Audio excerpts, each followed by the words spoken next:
Selamat pagi. Iya, pagi. Perkenalkan, saya Virginia Regina dari tim HR. Sebelumnya terima kasih karena sudah datang pada interview pada hari ini. Sebelumnya apa kabar? Ya, baik. Dengan saudara siapa? Domenico Savio. Oke, jadi hari ini saya akan menanyakan beberapa situasi yang pernah Anda hadapi di pekerjaan Anda sebelumnya. Silakan jawab dengan benar secara rinci tentang apa yang terjadi, apa peran Anda, tindakan apa yang Anda ambil, dan apa hasil dari tindakan tersebut. Saya bekerja sebagai wartawan media online. Sudah berjalan sejak 2 tahun terakhir. Kami meneliti dan memberitakan tentang hal-hal penting yang terjadi, terutama di sektor Kalimantan, lokal Kalimantan. Lalu isu-isu hangat yang terjadi di sekitar wilayah ini kami angkat dengan mengambil hasil wawancara dengan orang juga, begitu, narasumber. Dengan itu lalu kami rangkum untuk jadikan berita sebagai sumber terpercaya, begitu. Lalu juga dengan terjun langsung ke lokasi tertentu, begitu. Misalnya seperti waktu Misarikum Uskup Bumbun kemarin pada bulan Oktober, itu liputan di gereja katedral Pontianak. Seperti itu kira-kira. Baik. Jadi tadi adalah cerita singkat tentang pekerjaan Anda sebelumnya. Sebelumnya, apakah itu pengalaman pertama Anda bekerja di bidang tersebut? Ya, itu pengalaman pertama karena sebelumnya masih mencari-cari juga yang selaras dengan ini, gitu. Apa yang Anda lakukan untuk mempelajari tugas-tugas yang diberikan? Pertama diteliti dahulu karena bisa jadi sumber yang kami dapatkan itu adalah hoax, begitu kan, karena ini kan media sebagai sumber informasi, begitu, untuk publik. Jadi misalnya kalau kurang terpercaya akan mengakibatkan penurunan kepercayaan dari para pembaca terhadap media kami. Jadi harus diteliti dulu benar atau tidak. Baik, selanjutnya saya ingin mendengarkan Anda memberikan contoh saat Anda menghadapi konflik ketika bekerja dalam tim. Bagaimana cara Anda mengatasinya? Konflik itu kan sebenarnya ya bisa jadi dari diri sendiri juga, misalnya ada masalah pribadi di dalam pekerjaan, begitu kan. Sebenarnya itu bisa dilakukan dengan cara jangan terlalu malu, gitu, untuk berbicara dengan orang-orang, misalnya yang terlibat ini adalah orang baru, gitu. Jangan malu untuk berbicara dengan orang-orang yang sudah ada di perusahaan tersebut, misalnya, karena kan kalau walaupun konflik sendiri tapi masih bisa diselesaikan dengan berdiskusi dengan orang-orang yang kita percaya, begitu kan.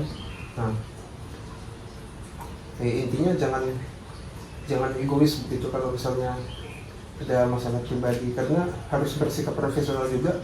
Masalah pribadi kan jangan dibawa ke pekerjaan, begitu. Lalu yang misalnya konflik dengan rekan kerja, begitu kan. Mereka kan bisa juga mendinginkan perasaan, gitu, atau mendinginkan suasana, begitu. Atau mungkin bisa bertukar pikiran, jangan terlalu gengsi untuk berbicara dengan orang yang sudah bermasalah, begitu kan. Karena ini kan menyangkut pekerjaan dari perusahaan tersebut. Kalau misalnya 2 orang yang bermasalah ini bisa mengganggu yang lainnya, kan ya merugi juga, begitu. Intinya jangan malu untuk membuka diri, untuk membuka suara, gitu. Tadi kan Anda sudah memberikan contoh cara menanggulangi solusi jika ada konflik dalam bekerja tim. Nah, sekarang tuh saya ingin tahu bagaimana cara Anda menjaga profesionalisme dalam bekerja. Oh ya, profesionalisme itu adalah mereka yang siap bekerja begitu, dimanapun dan kapanpun. Kalau misalnya di tempat saya kemarin kan, di wartawan, itu kan harus sigap dan cepat begitu, tapi harus diteliti juga. Nah, kalau misalnya jam berapapun ya harus tetap dimuat begitu kan. Saya tengah malam juga ya harus dimuat, artinya kan kapanpun juga harus bisa menanggulanginya begitu. Nah, lalu kalau profesional itu kan adalah mereka yang berani mengambil risiko dalam pekerjaan. Kalau misalnya tidak mau mengambil risiko, jangan bekerja begitu. Kan namanya pekerjaan pasti ada masalah juga begitu. Nah, lalu profesional itu juga mereka yang menginginkan pekerjaan tersebut gitu. Kalau misalnya tidak inginnya, pasti tidak tulus bekerja begitu kan. Jadi harus ada niat dari diri sendiri untuk bisa bersikap profesional. Oke, sekarang saya ingin Anda menjelaskan secara singkat namun spesifik mengenai bagaimana langkah yang Anda ambil untuk mencapai sebuah solusi. Oh ya, solusi itu sangat dibutuhkan di dunia. Ya, kalau solusi itu sebenarnya adalah jangan terlalu malu atau minder dalam berdiskusi dengan orang-orang yang berpengalaman, entah itu di luar atau di dalam perusahaan gitu kan. Karena kalau misalnya tanpa komunikasi itu kan mungkin akan sulit menemukan solusinya. Nah, misal kalau ada masalah pribadi begitu kan, ya juga harus jangan malu juga dengan membuka suara orang-orang, karena kan tanpa solusi itu juga akan merugikan satu perusahaan begitu. Oke, di sini di perusahaan ini Anda melamar sebagai kandidat baru untuk masuk ke dalam divisi atau bagian keuangan, finance. Nah, tentunya Anda pasti pernah mengalami kesulitan atau dihadapkan pada kesulitan masalah keuangan kan? Nah, apa yang terjadi saat itu dan bagaimana langkah-langkah yang Anda ambil untuk menyelesaikannya dan apa hasilnya? Ya, kalau masalah keuangan ini kan bukan orang-orang sembarangan yang menanganinya, karena ini adalah aset dari perusahaan begitu kan. Nah, kalau misalnya ada masalah dalam keuangan kan jangan terlalu egois gitu, karena misalnya kalau mementingkan itu kan bisa jadi menguntungkan diri sendiri tapi merugikan orang-orang di dalam perusahaan tersebut begitu kan. Nah, kalau misalnya menangani keuangan itu kan cukup perlu pemikiran yang matang gitu, dengan pengetahuan yang luas tentang keuangan itu gitu. Oke. Selanjutnya, jika nanti Anda diterima di divisi finance, dan suatu saat Anda dihadapkan dalam sebuah situasi yang dengan banyak. Nah, di sini kan Anda di perusahaan ini melamar di divisi finance. Nanti jika Anda diterima, tentunya Anda dihadapi dengan sebuah keadaan di mana Anda harus mengelola keuangan perusahaan. Nah, jika suatu saat Anda dihadapkan dengan situasi dengan banyak tugas keuangan yang mendesak pada waktu yang bersamaan, atau Anda harus menyelesaikan tugas keuangan dengan deadline yang sama. Nah, saya ingin tahu bagaimana Anda menentukan prioritas pekerjaan Anda dan bagaimana kira-kira hasilnya. Prioritas itu kan adalah mementingkan hal utama begitu, di luar soal pribadi. Kalau misalnya hal-hal pribadi dibawa dalam prioritas itu kan mungkin akan merugikan semua orang gitu. Karena kan prioritas adalah mereka yang menyayangi pekerjaan begitu. Misalnya kalau menginginkan pekerjaan itu artinya prioritas otomatis memang sudah ada tertanam di dalam diri mereka begitu. Nah, lalu kalau misalnya kebalikannya pasti tidak akan totalitas dengan pekerjaan itu begitu. Nah, kalau misalnya ada hal-hal penting dalam pekerjaan itu kan memang harus diprioritaskan, karena misalnya satu orang yang menemukan solusi atau jawaban baru dalam prioritasnya mungkin akan menguntungkan semuanya begitu. Oke, selanjutnya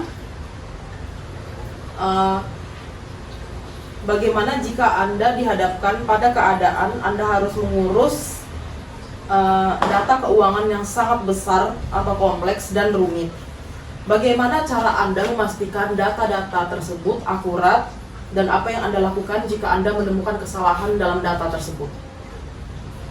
Itu memang biasanya terjadi di pekerjaan sebelumnya, karena kan kalau misalnya menemukan data-data yang kurang valid, ya pasti dibilang hoax begitu kan. Untuk memastikan tentang itu ya jangan terlalu percaya diri. Misalnya sudah menemukan data itu misalnya seorang diri kan, ya jangan terlalu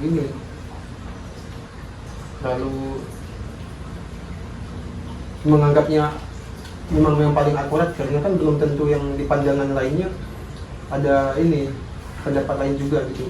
Jadi kalau misalnya ingin mencari data-data yang benar, ya juga harus ada komunikasi yang bagus dengan rekan-rekan dalam perusahaan tersebut atau mungkin di luarnya. Nah, lalu kan data ini penting karena kalau misalnya dalam pekerjaan sebelumnya itu bisa memegang kepercayaan para pembaca begitu. Jadi harus diteliti terlebih dahulu, jangan terlalu langsung terjun di situlah intinya. Oke. Baik, selama Anda hidup, entah itu di luar pekerjaan atau di dalam dunia kerja, pernahkah Anda harus membuat sebuah keputusan keuangan yang sangat penting dalam waktu singkat?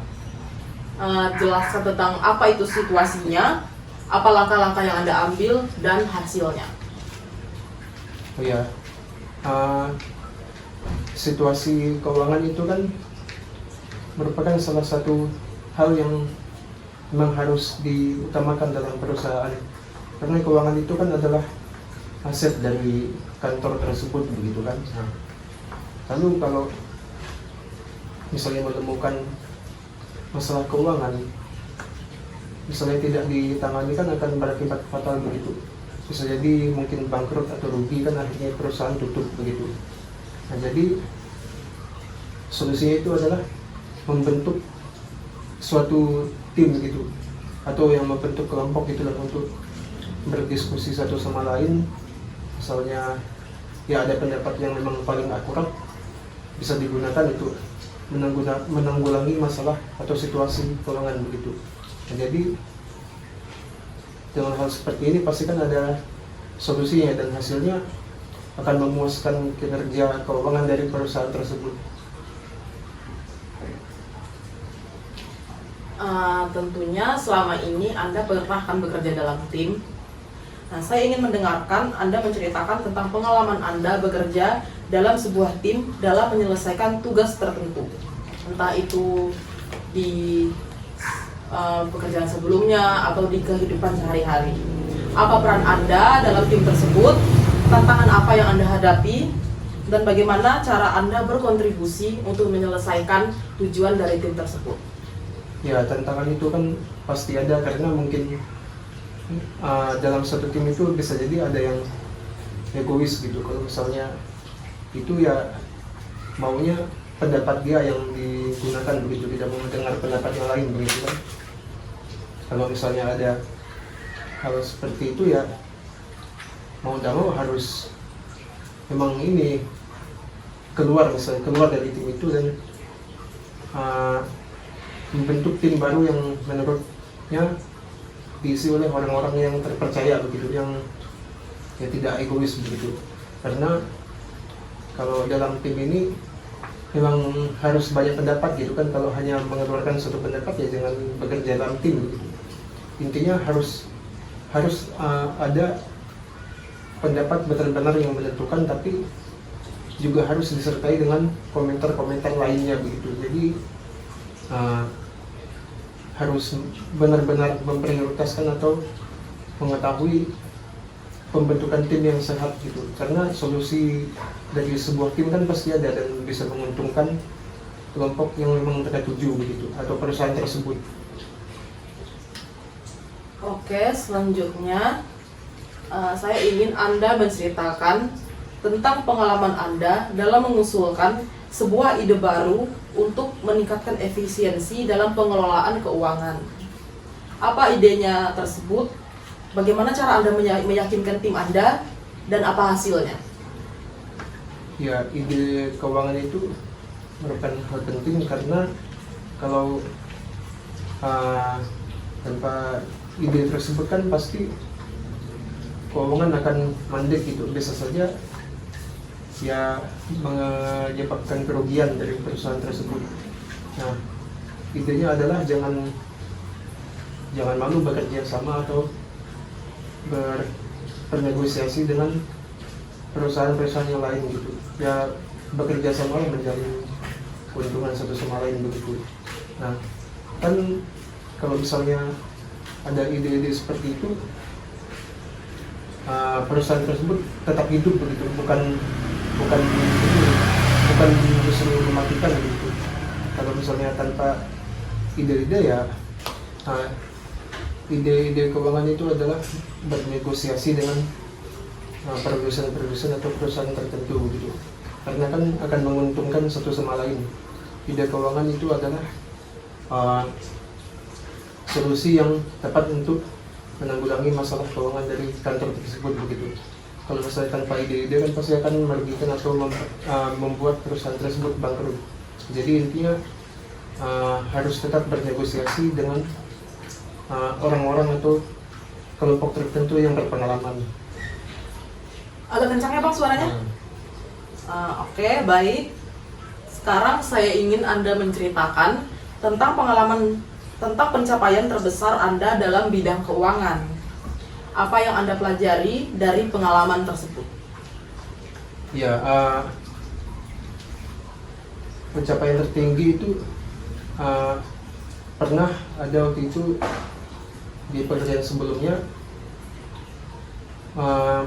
menjalin kerjasama keuangan dengan banyak perusahaan dan itu menguntungkan perusahaan kami begitu.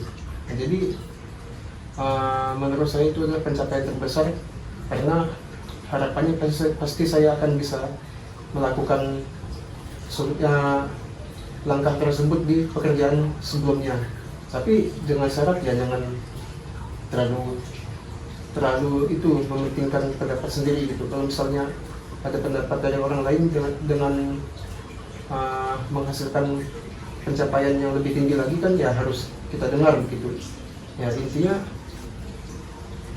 untuk menanggulangi keuangan ini jangan terlalu pede dengan diri sendiri. Ya pede boleh tapi juga jangan terlalu wow gitu. Karena kan pendapat dari semua orang itu pasti akan menentukan hasil dari atau pencapaian perusahaan tersebut. Oke, selanjutnya saya ingin Anda menceritakan tentang pengalaman Anda dalam berinteraksi dengan klien atau rekan kerja untuk menyelesaikan sebuah masalah terkait keuangan. Bagaimana Anda mengelola ekspektasi mereka, ekspektasi klien?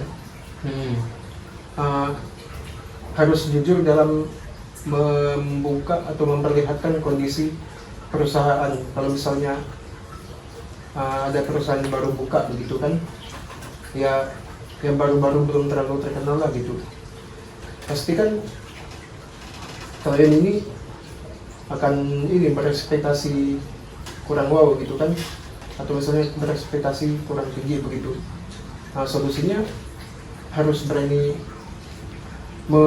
menjelaskan atau mempresentasikan bagaimana apa yang ada dalam perusahaan tersebut gitu. Nah, tapi kalau sebaliknya misalnya perusahaan tersebut sudah lama, memang sudah sukses dari dahulu begitu kan. Nah, ekspektasi klien yang tinggi kan memang harus kita buktikan juga begitu. Ya harus dicantumkan bagaimana situasi keuangan atau kinerja sehari-hari dan sebagainya. Jadi harus bisa menentukan atau membandingkan kondisi dari perusahaan.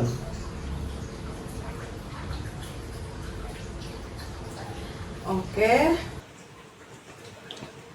Bisakah Anda menceritakan tentang pengalaman bekerja Anda dalam tim dalam menyelesaikan sebuah proyek keuangan? Di situ juga Anda bisa menjelaskan tentang peran Anda, tantangan apa yang Anda hadapi, dan bagaimana Anda menyelesaikannya. Ya, waktu itu kondisi keuangan kami memang sedang down dalam perusahaan sebelumnya, dan ada salah satu orang kawan kami yang membentuk sebuah tim dan saya diajak begitu. Nah, peran saya dalam kelompok itu tentu memberikan solusi atau jawaban yang akurat dalam penanggulangan masalah keuangan atau ya proyek keuangan untuk bisa menuju ke arah positif begitu. Karena kan memang perusahaan memerlukan ya hal-hal seperti itu. Kalau misalnya tidak, ya tidak akan hidup begitu kan.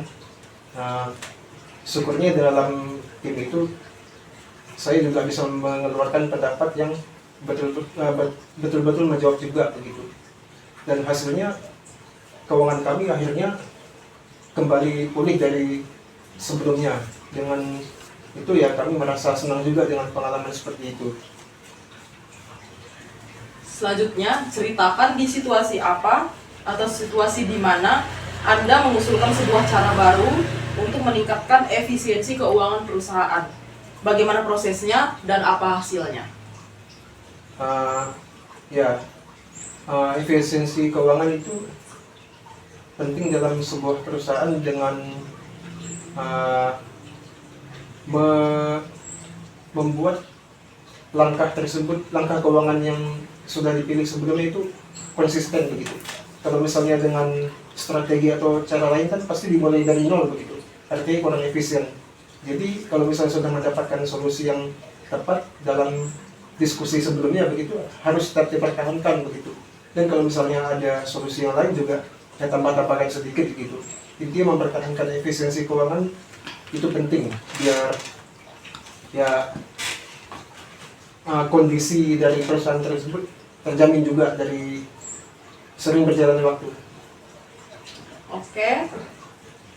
Saya ingin Anda menjelaskan atau menceritakan pengalaman Anda dalam penyelesaian masalah keuangan yang tidak terduga. Apa langkah-langkah Anda, bagaimana hasil akhirnya, dan apa prioritas Anda saat itu? Ya, jangan pernah berhenti untuk melakukan kinerja keuangan dengan kelompok-kelompok tertentu begitu. Kalau misalnya suatu perusahaan itu sedang naik, tapi kan belum tentu di masa depan akan seperti itu juga, karena kan ada naik turunnya begitu.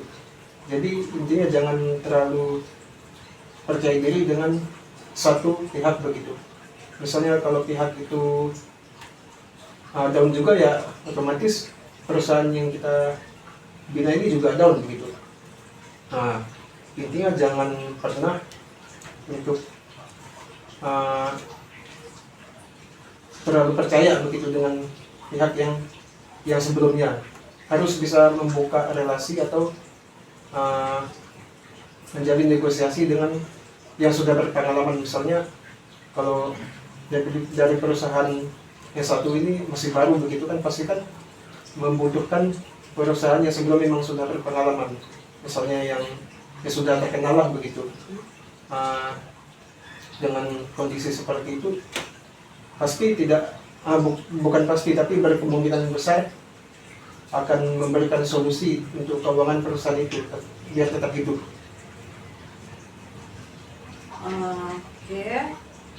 Oke, selanjutnya coba ceritakan pengalaman Anda dalam menangani beberapa deadline keuangan secara bersamaan. Bagaimana cara Anda menentukan prioritas dan bagaimana hasil kerja Anda? Deadline keuangan itu adalah tenggat waktu untuk mengetahui jumlah nominal atau harta kekayaan dari perusahaan tersebut begitu. Nah, lalu kalau misalnya terdapat penundaan dalam pekerjaan, kalau ditundanya dari orang yang mengerjakan itu kan ya bisa jadi akan merugikan begitu. Ada istilah tutup buku dalam perusahaan begitu kan, biasanya dilakukan di setiap awal bulan. Dalam menentukan deadline keuangan itu harus disiplin, fokus intinya, jangan mengalihkan fokus atau target ke yang lainnya begitu. Misalnya ada hal penting lain juga dalam perusahaan tersebut, tapi kalau misalnya tenggat waktu keuangan ini yang paling utama, ya utamakanlah begitu. Nanti kan misalnya yang hal lain ini tenggat waktunya belum terlalu dekat, ya digeser dahulu begitu. Intinya jangan terlalu mengambil pusing dalam tenggat waktu ini, harus fokus begitu. Oke, terima kasih. Apakah ada yang ingin Anda tanyakan kepada kami terkait posisi atau perusahaan ini? Ya, perusahaan ini posisi atau kondisi dalam 5 tahun terakhir bagaimana dalam hal kinerja sehari-hari ataupun ya keuangan lah intinya. Oke, kondisi perusahaan ini dalam 5 tahun terakhir bisa terbilang stabil atau baik, dikarenakan beberapa divisi dipegang oleh atau dipimpin oleh orang-orang yang berpengalaman, terutama karena di sini Anda melamar di bidang finance atau keuangan. Saya akan menjelaskan kalau divisi finance pada perusahaan ini terbilang cukup baik ya, karena kerjasama tim yang sangat erat dan pemimpin dari divisi tersebut juga merupakan orang-orang yang berpengalaman sebelumnya. Jadi di sini kami menekankan pada kerjasama dalam tim dan juga pengalaman Anda sebelumnya bisa Anda terapkan lagi jika diterima di perusahaan ini. Apakah ada yang ingin Anda tanyakan lagi? Ya, kalau misalnya memang ada masalah tertentu begitu kan, ya tentunya untuk masalah keuangan begitu. Apakah biasanya ada inisiatif tersendiri dari pekerja-pekerja untuk membentuk sebuah tim seperti yang saya bilang kemarin, yang seperti saya bilang tadi? Oke, membentuk sebuah tim, sebenarnya kalau dibilang tim, sebuah divisi itu kan sudah satu tim ya. Nah, kalau membuat tim baru mungkin ya maksud Anda. Nah, sebelumnya sampai saat ini belum ada, tetapi jika ada masalah di divisi keuangan, setiap anggota divisi keuangan akan berinisiatif mengeluarkan ide masing-masing, terus mereka coba untuk membicarakan, dan pemimpin dari divisi ini dan juga pemimpin perusahaan akan memilih kira-kira solusi mana yang bisa dipakai. Sejauh ini cara tersebut efektif untuk menanggulangi masalah-masalah yang ada. Oke, apakah ada lagi atau sudah jelas? Ya, sudah cukup itu. Oke, jika tidak ada, pertanyaan-pertanyaannya sudah selesai. Terima kasih atas waktunya pada hari ini, sudah menyempatkan datang dan sudah mengikuti interview kali ini. Apapun hasilnya, semoga tidak mengecewakan. Oke, terima kasih. Oh ya. Ya.